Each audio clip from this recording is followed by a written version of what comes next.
It's To the Best of Our Knowledge. I'm Anne Strange-Champs. It's usually not just one thing that pushes someone over the edge. For Alex Miller, it began with a phone call to New York. So I had a friend, and I was telling him, hey man, it's not going so well. Not really doing great in Florida. He's like, hey man, I got a spare bedroom. If you ever want to come up, why don't you just come up and get you a job and blah, blah, blah. You stay with me. We can just get you back on your feet. I didn't realize that it was a limited time only offer. I mean, I was out on my ass within the week. I was like, man, I'm trying. I'm going in different places, trying to get a job at Starbucks and McDonald's. And that's the best I could do. So, I have enough money for a hotel for like 2 days. And then I'm just completely homeless. And clear the closing doors, please.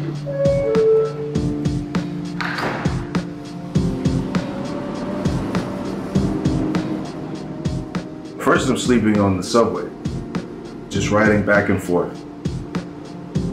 I had to make sure that I only slept a certain amount of time, otherwise I was gonna go to jail just for existing.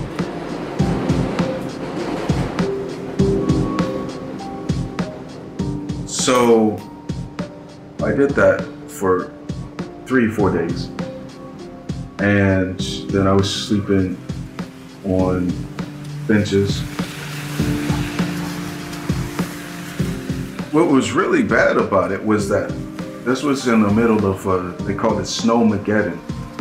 18 inches of snow on the ground.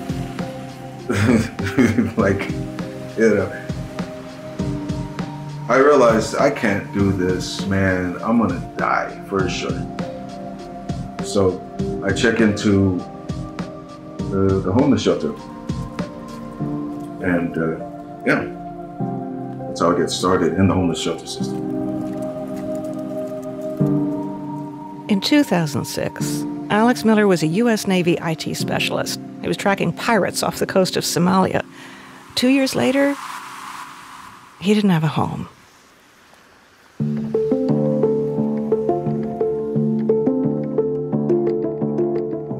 Now, there are hundreds and thousands of U.S. veterans who've experienced homelessness, and beneath many of their stories, there's a familiar pattern, a link between trauma, mental suffering, and financial hardship. And these conditions are so interrelated, so layered, one on top of the other, it's almost like a feedback loop. PTSD and other mental health challenges push people into poverty. Meanwhile, the experience of financial desperation can create even more trauma, more suffering. So how do you break the cycle? How do we truly care for people financially and mentally? This is the second episode of Going for Broke. It's a 3-part series about economic struggle in our time. We're collaborating with the Economic Hardship Reporting Project for this series, bringing you real-life stories and some ideas for solutions. And I'm very proud to welcome longtime broadcast and public radio journalist Ray Suarez to be our host today. Hi, Ray. Hi, Anne. Thanks for having me. Oh, it's our pleasure. So can you say more about that connection between mental stress and disordered thinking and financial hardship? Well, the cliche question, or maybe just the natural question, is how does homelessness happen? How does mental illness happen? Are you okay and housed one day and simply not the next? To me, the results, when you look into the data, are not exactly shockers. Look at our country. I mean, take Alex Miller's story. Alex didn't go to school until he was 11 because of family crisis. He's been diagnosed as bipolar and has PTSD, and he's black. Research from the U.S. Department of Housing and Urban Development discovered Black Americans make up nearly half the homeless population, but they're only 13% of the American population. And needless to say, poverty and homelessness are mental health stressors of the first order.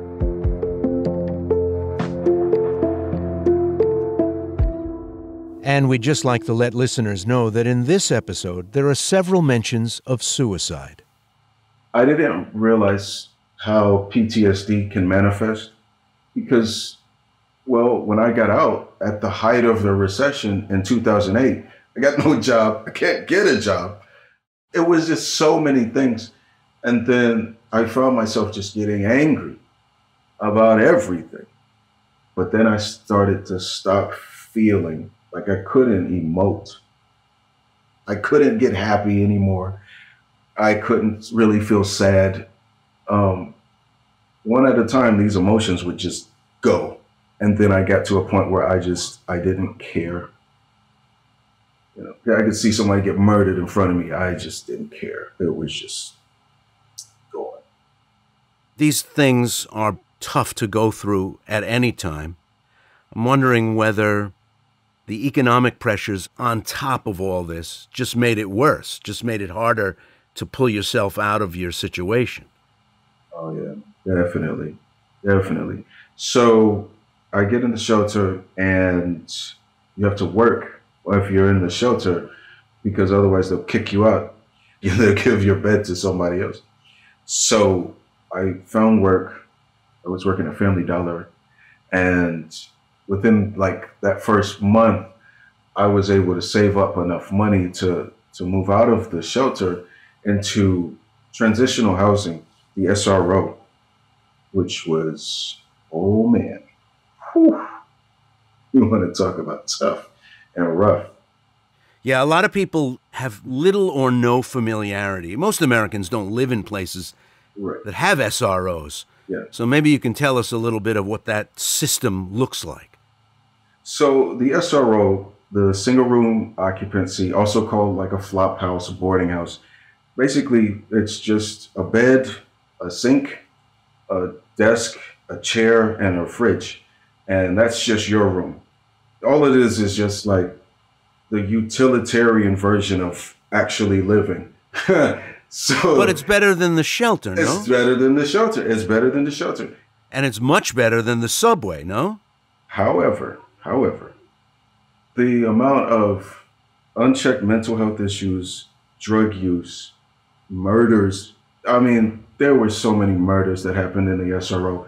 Literally, one of the guys, he got stabbed 27 times and he was in a wheelchair. And I'm like, wow, they really wanted this dude dead because where's he gonna go? He's in a wheelchair. He could have stabbed him 7 times, but they are like, nah.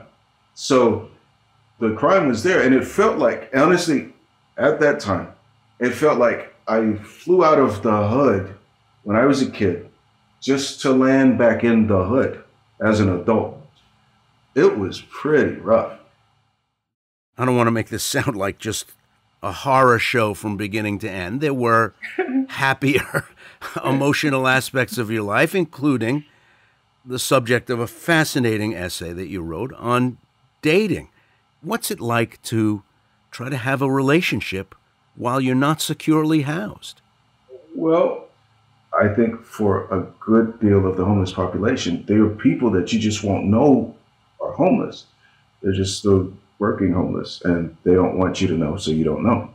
And that was my case.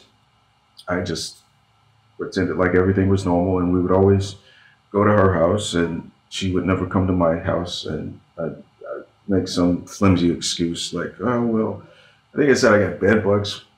I used that a few times. I used bed bugs a few times. Well, look, I was reading your essay, Yeah. and I thought about it, and I've covered issues around housing and homelessness for decades. Mm-hmm. And it reminded me that society seems to think of people who don't have a secure place to live as being completely defined by that, by their housing status. And they never think of them as having the same needs, the same desires, the same full emotional lives as anybody else, that a homeless person has the desire for companionship, relationship, physical intimacy. That all gets lost in the overwhelming definition of homeless. It's kind of a problem. It is. I mean, it's way easier to think of somebody as destitute and less of a human than to consider the possibility that you could be in their place at some point. Because then you have to actually care. You have to actually give a damn. You can't just walk over people on the sidewalk if you could be in their place. So you make up an excuse for why they're there. Oh, he's on drugs, or he's crazy, or whatever. That's the whole thing about it, is I wanted that companionship. I want it to feel like a regular human feels, have romantic love. Because what else did I have, you know? What else could I lose? And then, you know, once she found out that I was homeless, everything changed. It spiraled out. Not long after that, it just... So once she found out, that was the beginning of the end? Pretty much, yeah. She said, well, look at where you live. I can't be with you. I was like, oh, well, you know what? Let me just go cry in the corner real quick. Yeah. During all this time, were you getting help for your PTSD? Well, I finally reached a breaking point, and I tried to kill myself because I couldn't stand being in my own body any longer. It was insufferable. So that didn't take. I ended up at the VA hospital, and then I was diagnosed as, well, PTSD and then bipolar 2 with psychotic breaks. And so, thankfully, all of this stuff was figured out, and I got the help that I need. But just to have to go through that, I don't think that should happen. The VA is not the most welcoming of organizations. A lot of times, before you can get help, something bad has to happen. So it's like, why? Why do I even try? I keep getting told to come back later, or we can't help you, or you're making it up, or, you know, what? I've heard so many excuses from the VA, man. It's insane. Well, I'm wondering, given all this self-knowledge, the struggle to understand the long journey from the South Side to the man you are today, does this story have a happy ending? So far it does. I hope that I keep doing well, and I hope that I'm not homeless again someday. I hope that I find a nice young lady. And but wait a minute, you know, you just dropped that. You just dropped that like I wasn't supposed to notice. Do you still think in the back of your mind that the possibility is just unremarkably there that you could be homeless again? Oh, no, I mean, I have no doubt, you know. Every day that I'm not homeless it's a good thing. However, anybody can be homeless. So I'm grateful for what I have, but I never take it for granted that I won't not have what I have, you know? Well, Alex Miller, it's been a great pleasure to talk to you. Thank you, guys. That felt really good. I got something off of my chest, too, so that was helpful. That was Alex Miller, a writer and U.S. Navy veteran, talking with us from New York.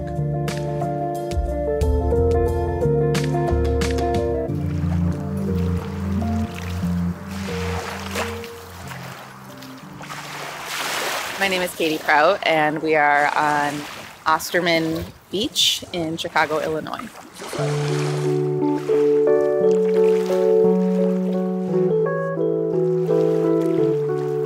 So right now I've also been looking for beach glass.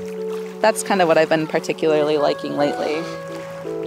The other day, it was stormy and I came here anyway, and the waves were really high, and washed up was like a giant pale lilac stone, like beach glass that had probably been in the lake for at least 50 years.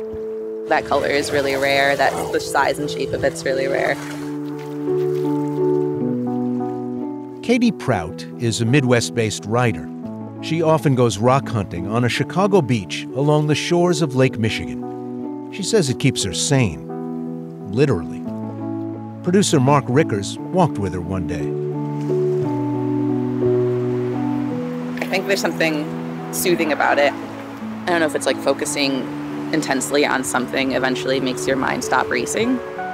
But I was also like an extremely emotional little kid, and I thought rocks had feelings. Some rocks looked lonely to me. Some rocks looked sad, and so I'd have to pick them up and carry them with me until I saw another pile of rocks that seemed like their family.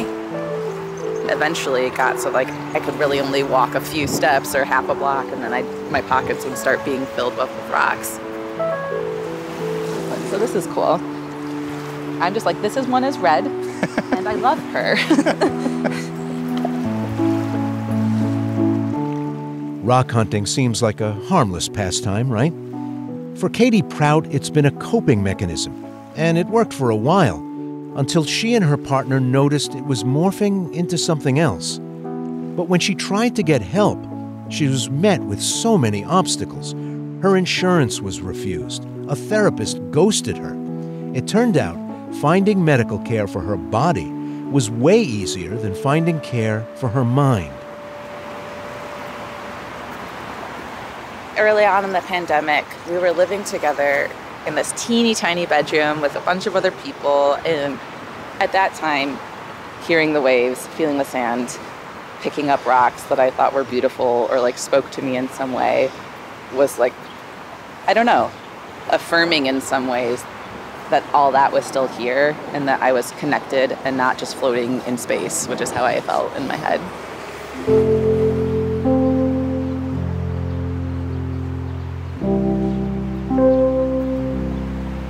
February and March, Carter was just noticing the ways in which I would start to like slowly stack up all the rocks.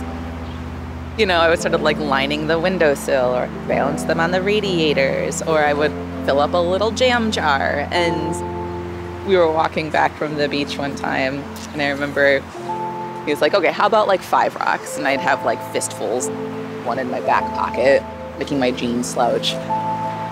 He would like tease me in a loving way about it, and it also brought to my attention like how much of it I was doing like every day. But it's one of those things that you feel vulnerable about. No, I need these. I just really couldn't sleep well. I get night terrors, I get sleep paralysis, my body is unable to move, rigid, but my eyes are sort of open, and so I'm dreaming but also able to see the room. It's very frightening. What I need to do is yell to wake myself up because I can't move to wake myself up. And so I'll yell, or Carter hears me start yelling and then shakes me. You know, sharing a tiny room with someone who's also kicking and yelling in their sleep and covering it in rocks, eventually you're gonna be like, hey babe, how's it going? Have you been diagnosed with obsessive compulsive disorder actually ever? And I was like, possibly. I don't know that that's never a diagnosis I've been given.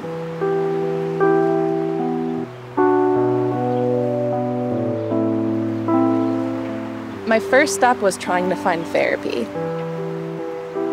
The stamina that you need in order to pursue mental health treatment in general, insurance or not, good insurance, quote unquote, or not, is really difficult. And if I had kids, if I was a single parent, I would give up. My experience was a ton of calling, a ton of websites that said they might take Medicaid, and then you call and they're like, oh, actually we don't, or we're all full up, or you kind of had to turn over the keys to your whole life in order to be part of that system, right? It's meant to be wraparound, but it can feel paternalistic.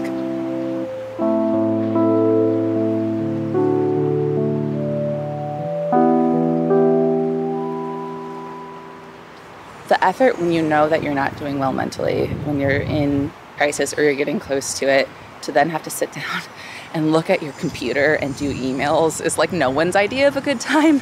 But then when you're trying to do it in order to find care for yourself over and over and over again, and they don't get answered, or they do get answered with, actually, we can't help you, or what happened to me a few times was like, yes, we do take that insurance, or yes, we can do that. Yes, we will offer a psych eval. And then when we got close to the appointment, you know, one place was like, oh, actually, we don't do psych evaluations. And I'm like, I confirmed twice in writing that you, A, took my insurance, and B, that this is what I wanted. This is the service I was looking for.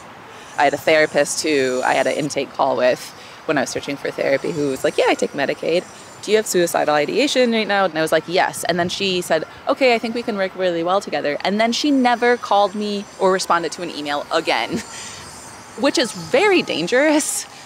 And also just, then you're like substance abuse disorders run in my family, right? And I'm like, you know what's a lot easier, what I have a lot more access to? Booze, drugs, and guns. I have access to that. And that, again, doesn't mean that people that are more mentally ill are like more prone to violence. It's just, what is the easiest for people to get? I could get dope far faster than I could get any kind of psychiatric or psychological care. And it would be effective. It might also kill me or cause grave other complications in my life, but it is there.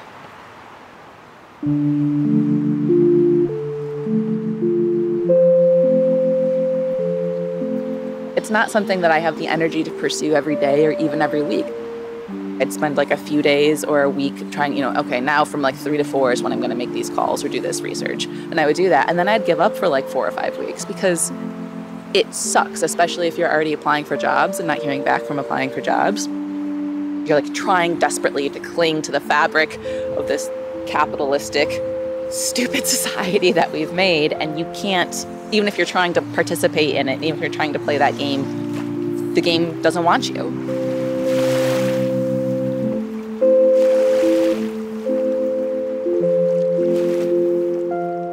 That was Katie Prout, who took a walk recently with Mark Rickers and told him about the cold, hard reality of knowing you need help and not being able to get it.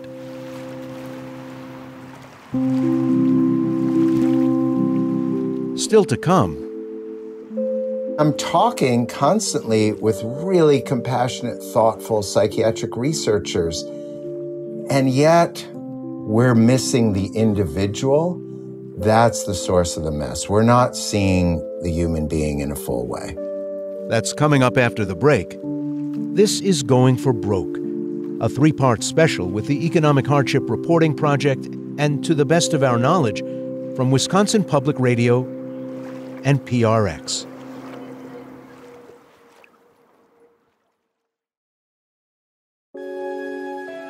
Daniel Bergner felt frustrated and helpless back when one of his closest family members, his brother, was diagnosed with a serious mental illness. He also wondered about the psychiatric treatment his sibling was getting.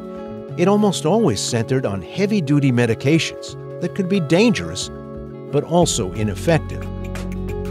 So Bergner, who's an author, decided to report on other possibilities for his brother's healing, and also new chances for his brother's and thus his own life. Charles Monroe Kane, who's experienced parts of the brother's dilemma himself, talked with Bergner.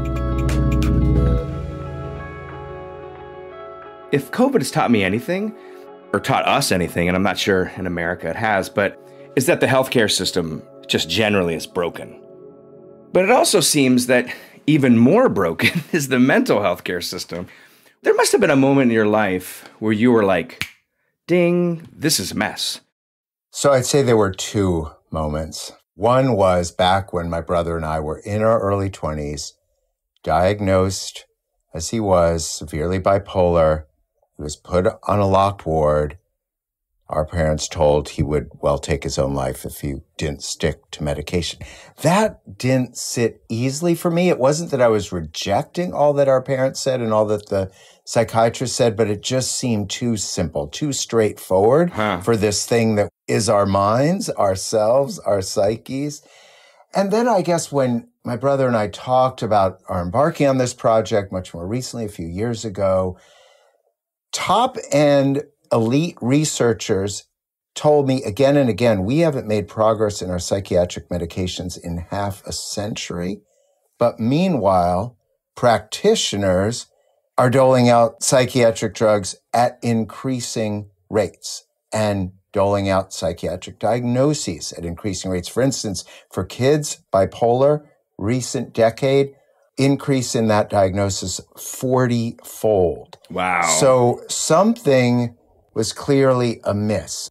And I'm talking constantly with really compassionate, thoughtful psychiatric researchers. And yet, somehow, we're missing the individual in the way we think about mental health. And I think when you talk about a mess, that's the source of the mess. We're not seeing the human being in a full way. Well, speaking of the individual, we're sitting here talking about economics, but we're also talking about your brother. What was it like growing up with him? I mean, what's he like? Amazing musician, really creative artist, also a dancer when he was young, and ambitious. And the side effects of the drugs prevented him from playing at the level that he was used to and with the nuance that he was used to. So a few years down the line, after adhering to what the psychiatrists were telling him, he went off the medication against advice.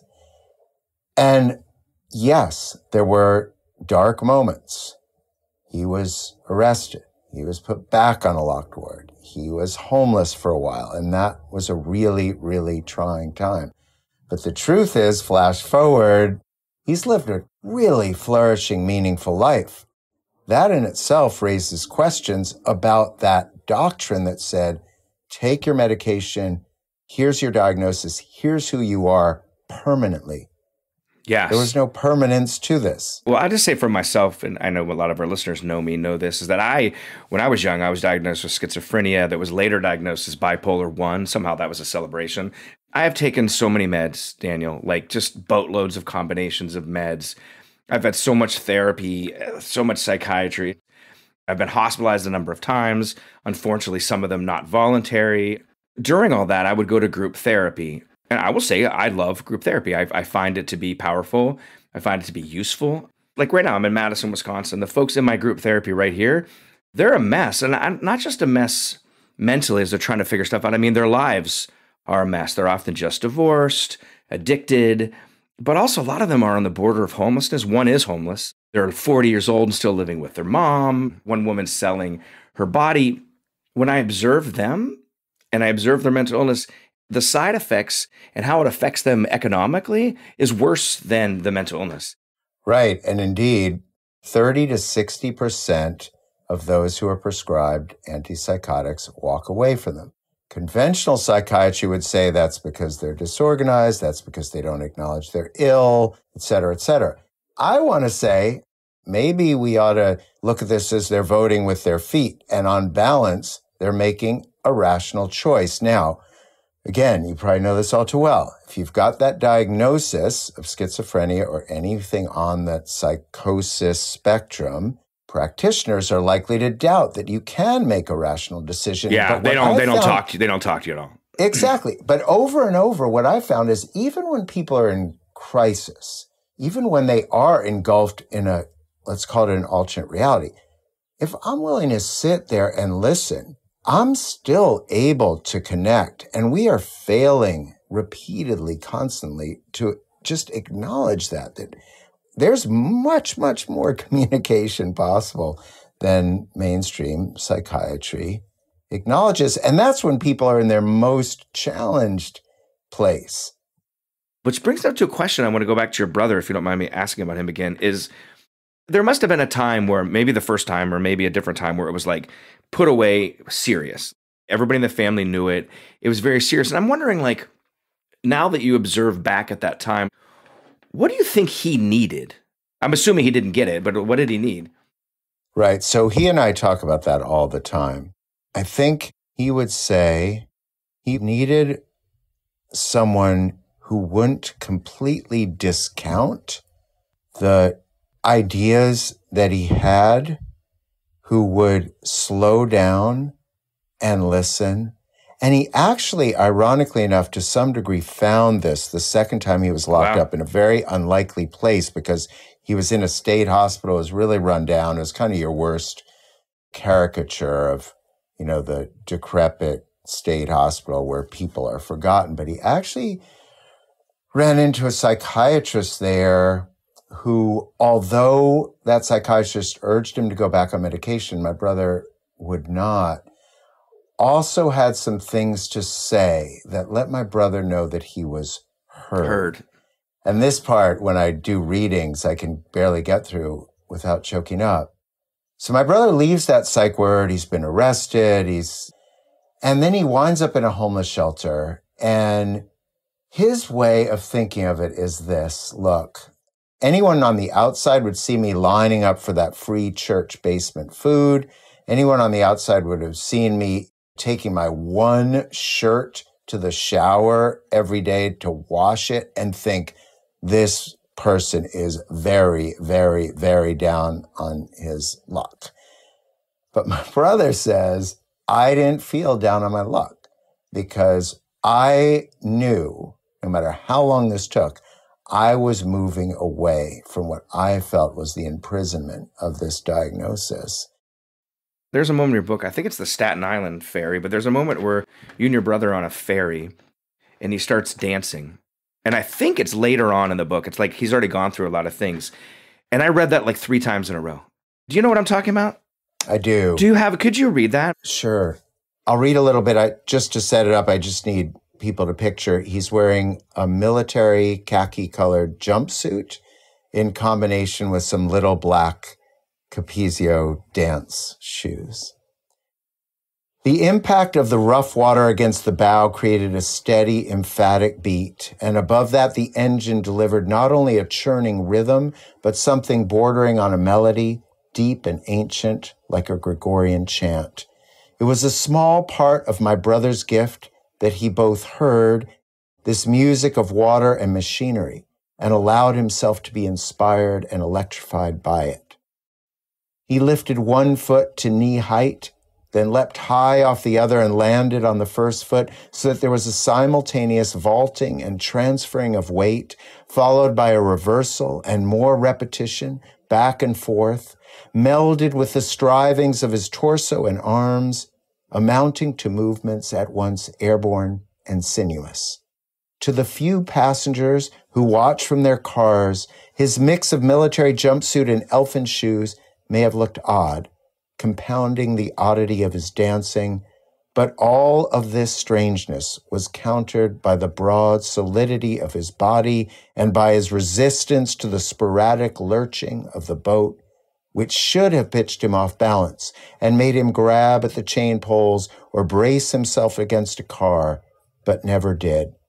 He hung in the air, stomped his heels on the steel deck, sprang from side to side, spun and elevated again, athletic, animalistic, ethereal, impelled by the pulse of the water and the echoes of medieval worship.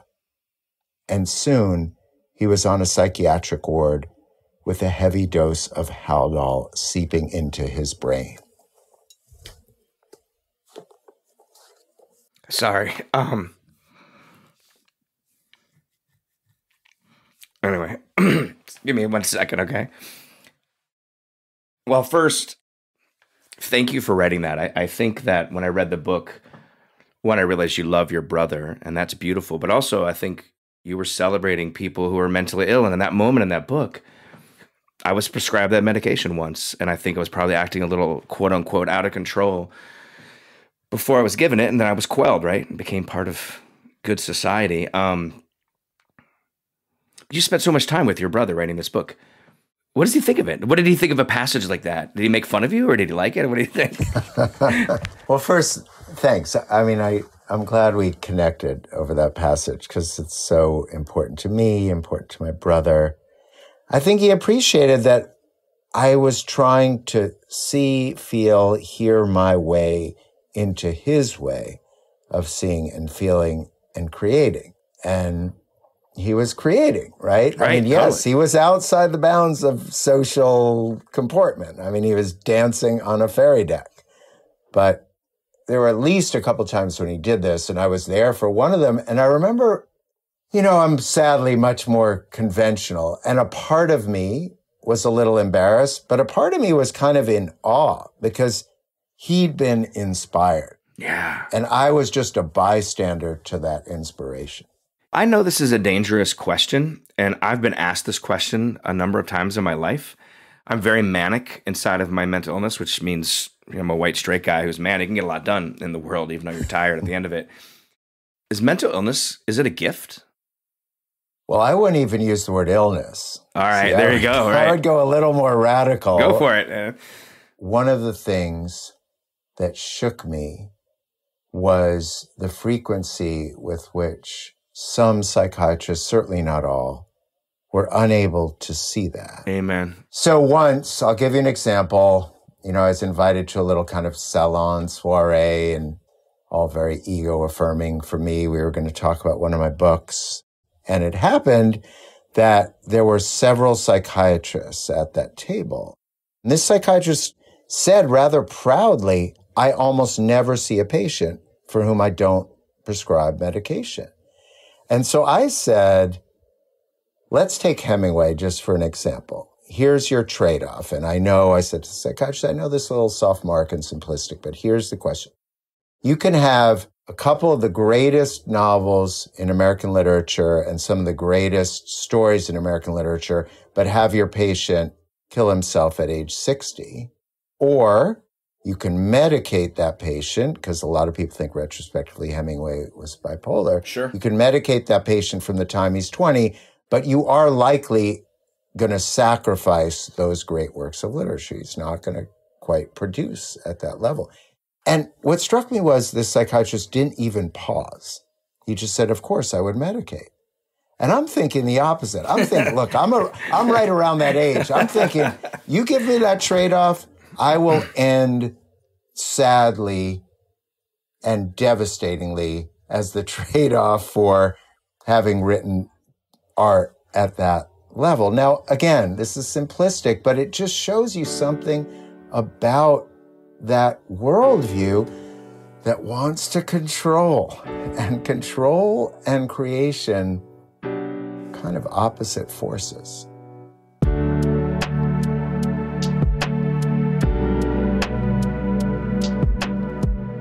That was Daniel Bergner, author of The Mind and the Moon, My Brother's Story, The Science of Our Brains, and the Search for Our Psyches, talking with Charles Monroe Kane.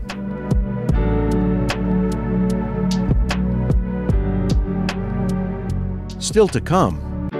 It could be you that's injecting. It could be your kid. And all of us are valuable. So let's keep us alive. Harm reduction is really about radical compassion. That's coming up after the break. You're listening to Going for Broke, a 3-part special with the Economic Hardship Reporting Project and To the Best of Our Knowledge from Wisconsin Public Radio and PRX.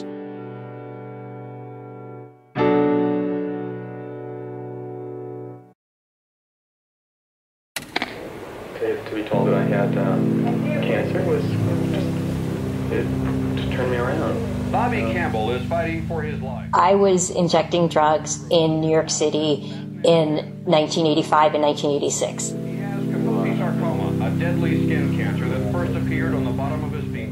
This is Maya Salovitz. There is a 1 in 5 chance a victim will die within the first year of the illness. I did not know that I was at risk for HIV. The headlines was always gay men. I wasn't a gay man, so I didn't worry. The country doesn't know about this cancer. Why? Well, I think it's because of the gay cancer.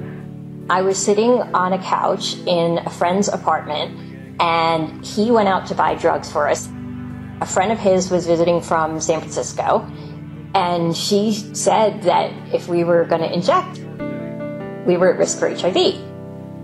And that ideally you shouldn't share, but if you had to, you should clean your works with bleach twice and water twice, at least. And the Center for Disease Control in Atlanta. Given that I was injecting coke dozens of times a day at that point, as well as heroin, I was horrified and shocked. The body's immune system. I was also just infuriated and enraged that I didn't know this and that I could die from ignorance.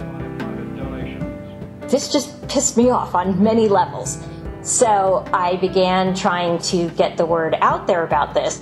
And then I was further enraged that not only did people not want that information out, they wanted to ban bleach programs, even though bleach is totally legal. I'm the child of a Holocaust survivor, so I'm very sensitive to dehumanization. We see people who use drugs as just subhuman, and the only thing we're good for is like to die and be an example to kids who are salvageable. How long before he and others who have this disease finally have the hope of a cure?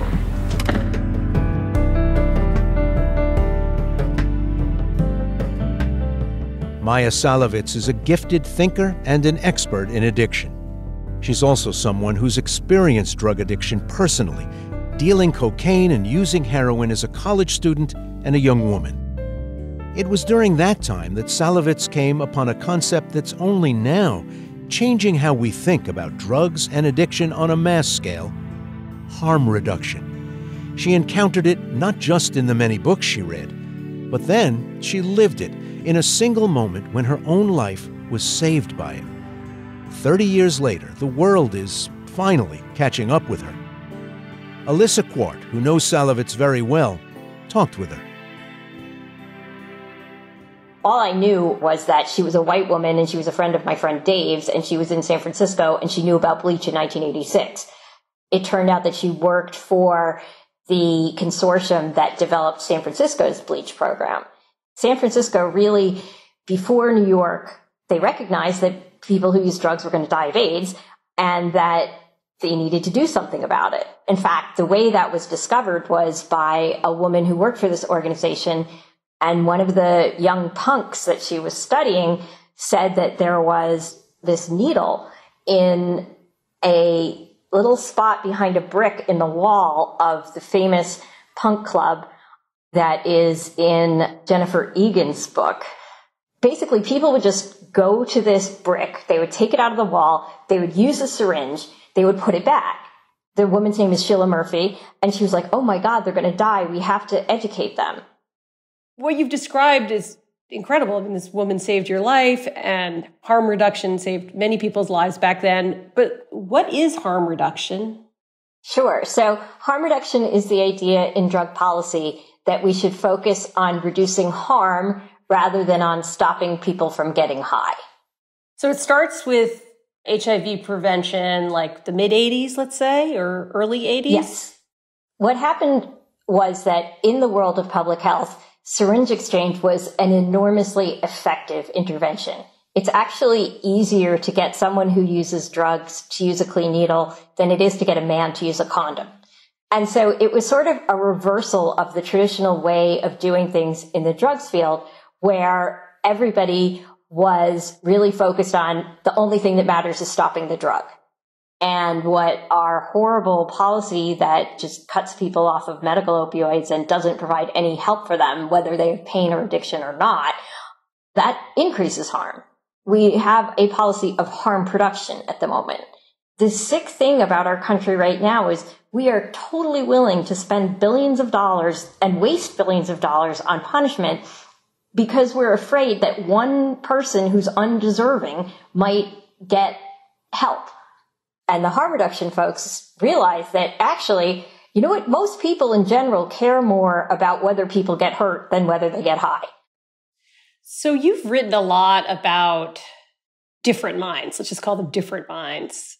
Not just addiction, but people on the autism spectrum and including the neurodivergent. But what do you think of having had this different wiring yourself in a range of ways? Not just drug misuse, but also you define yourself as being on the spectrum. What has that taught you? Absolutely. I mean, I really didn't understand addiction till I understood that I was on the autism spectrum. Very early on, I was just weird. I was like reading at 3. I was constantly overstimulated, and it was just like my senses were just tuned way too sensitive. I eventually learned to manage my problems first by drugs that are currently prohibited, and later by drugs that are less prohibited, aka antidepressants, but also I developed this enormous amount of self-hatred because I just thought I was selfish and bad. When I understood, okay, I'm behaving like this because I'm on the spectrum and I'm overwhelmed, then I could hate myself less, and then I wouldn't need the anesthesia from the drugs. Being on the spectrum and being, a person who just has a crazy overdrive nervous system, it can be your superpower and it can be your downfall. But I think what's interesting to me always about you, Maya, is that you've also had multiple class positions. You went to Columbia and then you dropped out because you were dealing and using. You struggled economically. You were a freelancer. You had debt. And now you're out of all that. But I feel like you have a lot of sympathy for people who are damaged in that way, as well as debt, as well as addiction. And that there's a tendency for people who come from relatively elite backgrounds to not always understand that, right? And how do we do harm reduction around class contempt? Yeah, well, I think one of the things that I've written about in the past is how inequality is corrosive to relationships. It's always seemed to me weird that there are people who would rather live in a castle guarded by guards on the top of a world that's a garbage heap than share. And I think part of the reason we have such a negative attitude towards homelessness, for example, is that we're terrified that could be us. And so we have to distance ourselves psychologically and say, oh no, they did something wrong. They're bad. They're irresponsible. They chose this.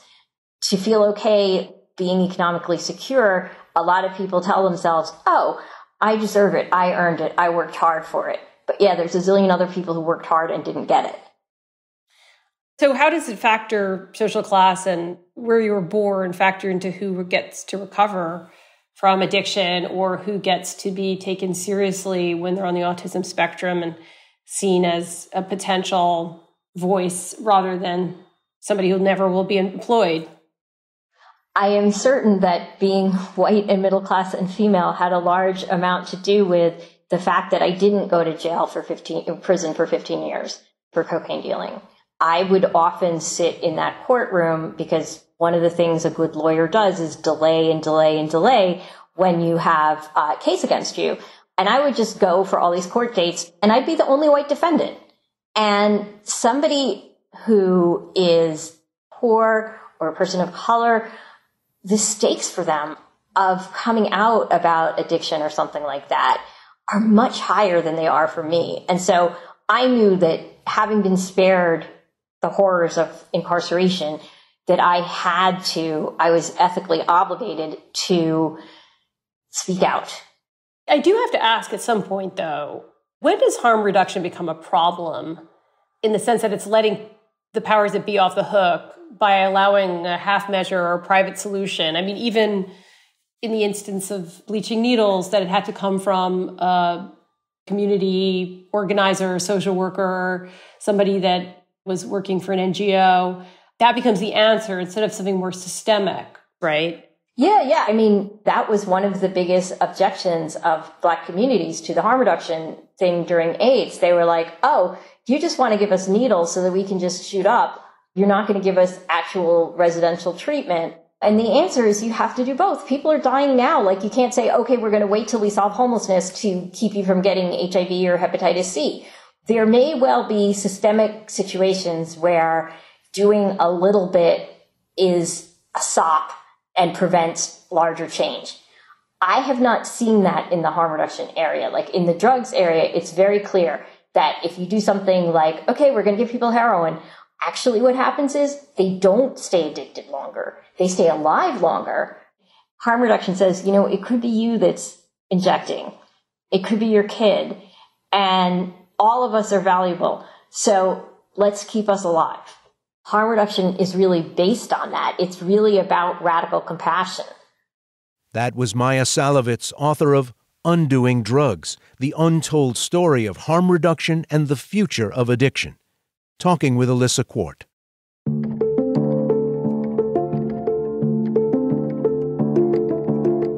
If you or someone you know are having mental health struggles, we wanted to make sure you're aware of some resources. The National Suicide and Crisis Lifeline is available 24 hours a day by calling 988. NAMI, the National Alliance on Mental Illness, reminds us that 1 in 5 people in the U.S. has a mental health concern every year. You can find support and education at their website, NAMI.org. That's NAMI.org. Going for Broke is a collaboration between the Economic Hardship Reporting Project and, to the best of our knowledge, at Wisconsin Public Radio and PRX. Our executive producers are Alyssa Quart and Shannon Henry Kleiber, with help from Steve Paulson, Ann Strainchamps, Charles Monroe Kane, Mark Rickers, Angelo Bautista, and Sarah Hopeful, with additional help from David Wallace, George Lozano, and Deborah Jian Lee. Our logo is by Penny Blatt Design. Our sound designer and technical director is Joe Hartke, and I'm Ray Suarez. To hear the rest of the series, go to ttbook.org, economichardship.org, or look for it on your podcast feeds. Thanks for listening.